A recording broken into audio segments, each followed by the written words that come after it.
Welcome everybody to the big show. Today we have a special guest for you, Dave Meltzer, who's one of the top 100 business coaches out there. We've had him speak at one of our events previously, and he's doing one coming up, which we're going to talk about. But he's incredible. He's got a show on Apple TV, all kinds of stuff going on. And we're also going to talk about something fun in the news, the gift that keeps giving from the Ford Motor Company. A lot of people loved our role play where I was Ford. Yeah, maybe we'll do more of that. I don't know. But I'm Chris Collins. This is Christian. Hello, everyone. Lafferty, because he's been making people laugh for centuries. Before he was born. That's right. It's genetic. So that and much, much more coming up on this episode of Service Drive Revolution.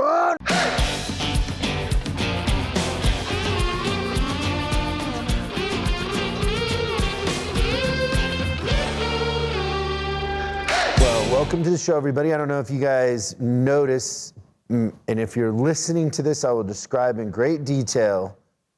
Christian is sunburned. He's a tomato. Specifically, he looks mostly like a forehead. Roma tomato. You know what the Roma tomatoes are?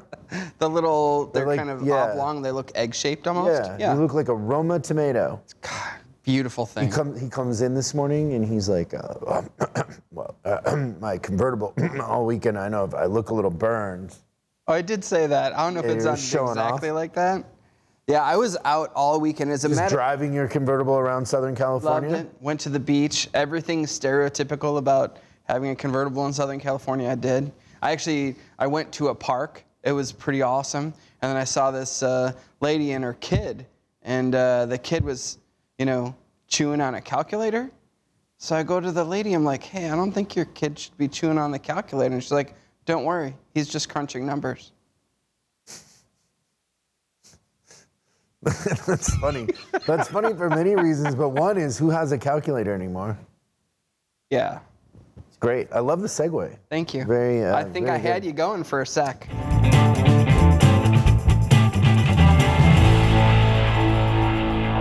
At Ford, quality is now problem one. Instead of quality is job one? Quality is no longer job one, it's problem one.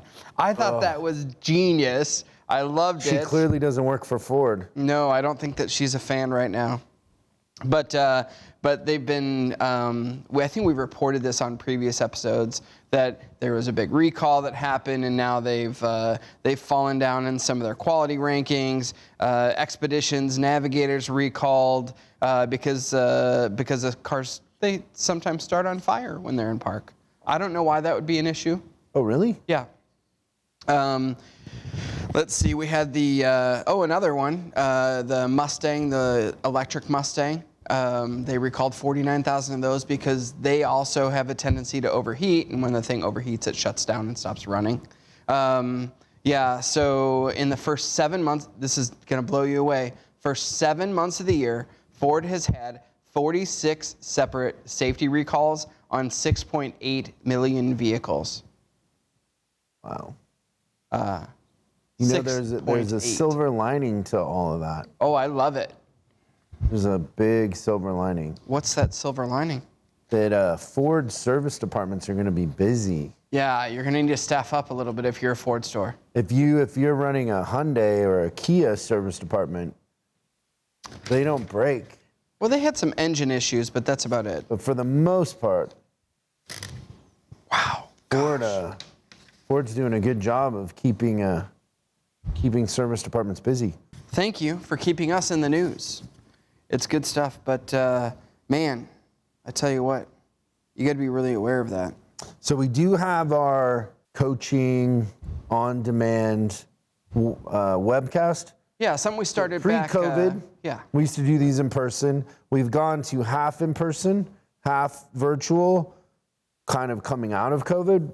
I don't know, would we ever go back to all in person, or would we stay half and half? Well, I think that there's so much value to each one. I love the in-person because we're out there, we're rubbing elbows with the clients, which I think is a ton of fun. But what I've noticed is our attendance is amazing for these things. We get a ton of people that are able to tune in that wouldn't be able to travel across the country and, airfare, hotels, the whole nine, but they can just plug in virtually, and we give them a bunch of great information in a fairly short amount of time. But it's funny to me how fast, like it's a 3-hour thing, it's funny how fast it goes.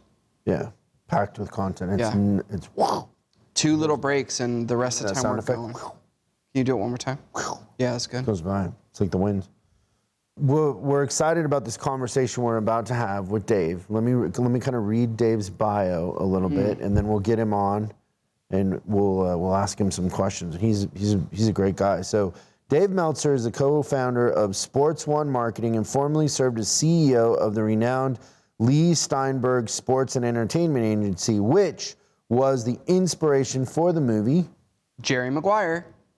Dave is a top 100 business coach, executive producer of Entrepreneur's #1 digital business show, Elevator Pitch, and host of the top entrepreneurial podcast, The Playbook. He's a 3-time international best-selling author. His life mission is to empower over 1 billion people to be happy.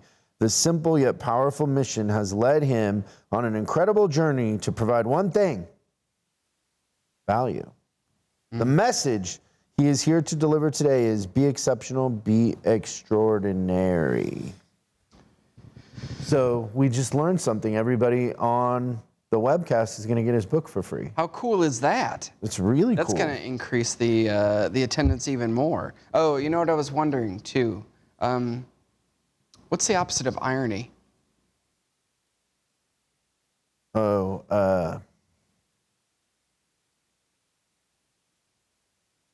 What? Wrinkly. That's funny. You laughed. Okay, let's go to our conversation with Dave. This show, we're really excited to have you, and you're going to be speaking at our coaching on demand. What do we call that? Like a virtual meeting? The virtual meeting. Yes. Virtual meeting. It's only for people on our on demand or in our coaching group, so we can't talk about everything. But the topic you're going to be talking about that day is game day decision making, which is exciting. And we've been watching your activity on social media, and you have a 2-minute drill on Apple TV. Could you tell us what you've been up to with that? Yeah, so I've been blessed to develop content for Apple. They've asked Martha Stewart and myself and some others to develop entrepreneurial content. And so I have a pitch-only show. I've previously executive produced the Elevator Pitch for Entrepreneur Media and Entrepreneur Magazine. And the one thing I've been frustrated with a lot of the entrepreneurial shows is that they have a facade of funding, including the show that I executive produced. This facade of funding isn't, I think, doing entrepreneurs any favors about really how to get funded. So I took a step back and developed a show that I think is very relevant and realistic, allowing people to learn how to pitch. And so, of course, giving them a 2-minute limitation provides a little bit of extra pressure and entertainment value. But in the end, the advice that the world's greatest thought leaders and entrepreneurs give to the entrepreneur are invaluable. And to be able to amplify that on Apple TV has been a godsend. And some other content that I have is Office Hours, where I leverage the billionaires, millionaires, and entrepreneurs, once again, to give their business advice to entrepreneurs. So whether it's Sadhguru or Deepak Chopra or Brett Favre or Austin Eckler or Ed Milet and Grant Cardone, everyone's sharing their perspective on how to make a lot of money, help a lot of people, and have a lot of fun. Yeah, that's awesome. So when you say funding, you mean that, like, for example, on Shark Tank, most of those businesses never actually make the deal. They never get the investment? Yeah, on most funding shows, there's still a due diligence process. And obviously it's for TV. So they're taking tidbits from what the process is. And they really don't teach you the most important part, which is 80% of raising money is in managing and developing the expectations after you know that pitch. And so I wanted to get some quantitative value to the entrepreneur to help them along and accelerate their statistical success in their entrepreneurial journeys, especially in selling or raising money. Yeah. It's interesting too, like how on Shark Tank, a lot of the guys that I know that invest in businesses and go out and find that they have a system. So when they invest in somebody, they're pulling them in and mentoring them. They're teaching them leadership. They're giving them access to their, their network of people who do SEO or retail or, whatever it is. And so they kind of come to the table with a bunch of solutions when they invest, which I think is kind of left out of Shark Tank and those sort of shows. Yeah, that's evolved, right? Most investors want to participate by being an accelerator, to be an incubator, to be a launch pad, and especially leverage, which is my superpower, the relationship capital, the years and years of being kind to my future self, doing good deeds, being of service to others, so that I'm 1 degree of separation of a community of sponsors, people who want and know other people to help, and also power sponsors, people that can make decisions and help others themselves. So what changes are you seeing in business and leaders right now? There's always uncertainty in the future, but what I see today, because of technology, because of the economy, there's an extraordinary pressure of adaptation. The entrepreneurs always have to have a common denominator of a desire that they must be what they can be. But now, beyond emotional intelligence, there has to be an adaptability intelligence, because things are moving so quickly. And what I see changing in the business is those entrepreneurs, business people that are able to look at their skills, knowledge, and desire and find out how they're aligned with, supplementary, or synergistic to a certain industry, career, or job, are the ones that are doing the best to take advantage of 3 things: the adaptation of the markets, which are accelerating, understanding who the market makers are, which is ever changing and accelerating, and then, most importantly, believe it or not, the simplest, most obvious component is what I call knowing the margins. There's so many people, because of the accelerated change, that get so busy working, they forget to make money. They get stuck into an obsolete or an unadvantageous industry, career, job, and things have changed so quickly. They're just so busy going through the motions. And this is from the top of the company down. They get so busy working, they forget to make money. They haven't analyzed where the margins are. Yeah. That's funny. The whole thing, actually, I don't know if you'll remember this, but there was a quote that you gave me a few months ago. It was about the illiterate of the 21st century. Do you remember this thing? It was the illiterate of the 21st century won't be those who can't read and write. It'll be those that can unlearn, relearn, and then unlearn and relearn. Yep. Something to that effect. Which reminds me of the change that he's talking about. That's exactly right. You know what we see, Dave, in our travels is that for a long time, a lot of you wouldn't really call them leaders, you would call them middle managers, really, because to me leadership means something a little bit different, but they're managing closed loop systems. And so a closed loop system by nature encourages very little variance or change, right? Because it's just like follow the steps to the sale or follow these steps, and if you just execute on that and create accountability in the system, then you're okay. But in a lot of ways, the changes that are coming are completely blowing that up, and you have to find revenue in other places.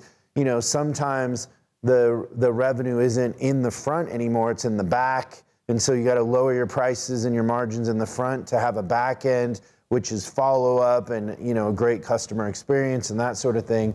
And so we're seeing that a lot, where guys are very discouraged with how much change there is, because they're just they're against change by nature. It's just built into their to the way that they've functioned.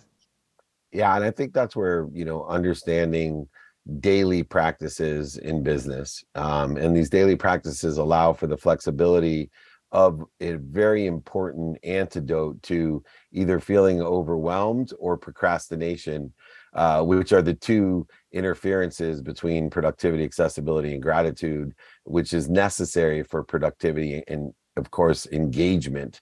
And engagement's the key common denominator that I look for, because regardless of someone's skill set, if I can get them engaged, I have about an 80 to 90% increase in my productivity because there's such lack of engagement in business today. And so I use these 5 daily practices so that people can understand what's important to them within the context of what's important to the business.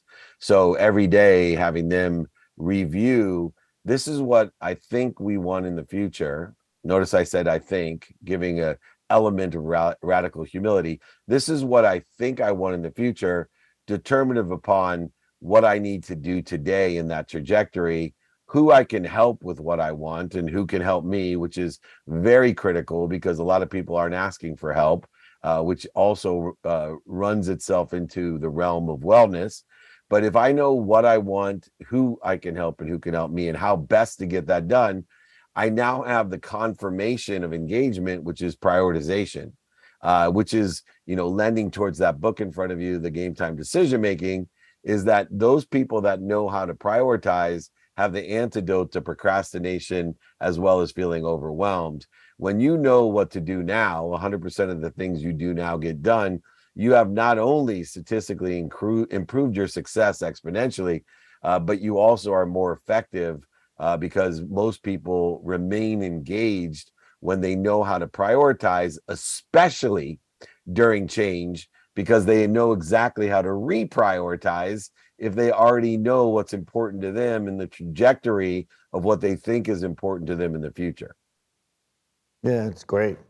I think a lot of what we do needs to shift the paradigm or counterintuitively look to something that's a little bit different. Most people, especially in decision making, are living in a zero-sum game. They literally think that the more I give, the more I receive. Everything's a trade or a negotiation, that when I receive, somebody else is losing. And a lot of the decision-making process is one of value add, meaning that there's more than enough of everything for everyone. And if I'm making my decisions in a mindset of abundance, that there's more than enough for everyone, I'm capable of asking for more, receiving more. And if I'm capable of asking for more and receiving more, I then can give more. And it's counterintuitive because we all been taught this old quid pro quo of life, this zero-sum game of the more you give, the more you get. Well, that's really not true. The more you receive, the more you can give. And the more you receive, the better you make people feel who are giving, because we all know giving is the closest to love and truth that we could become. So when we allow others to experience giving and we receive and allow it to come through us for others, instead of living in a world of to me, where things are punishing me, I'm now living in a world of through me, where I am now being protected and promoted at all times. That's very, very profound. I love that. It's great stuff. Cool. Well, thanks, Dave. We'll see you in a couple days, and we look forward to it. Thank you, and everybody else listening, thanks so much. We'll see you next time on Service Drive Revolution.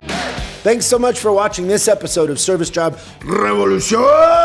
We're uploading new stuff every day, so make sure you subscribe and click the bell icon so you don't miss out. If you have a question you'd like us to answer on the show, call 8333-ASK-SDR and we'll answer your question on the show. That's 8333-ASK-SDR. For special deals on our books and training, head over to offers.chriscollinsinc.com. Now that's offers.chriscollinsinc.com. I'm Chris Collins, and I'll see you in the next video.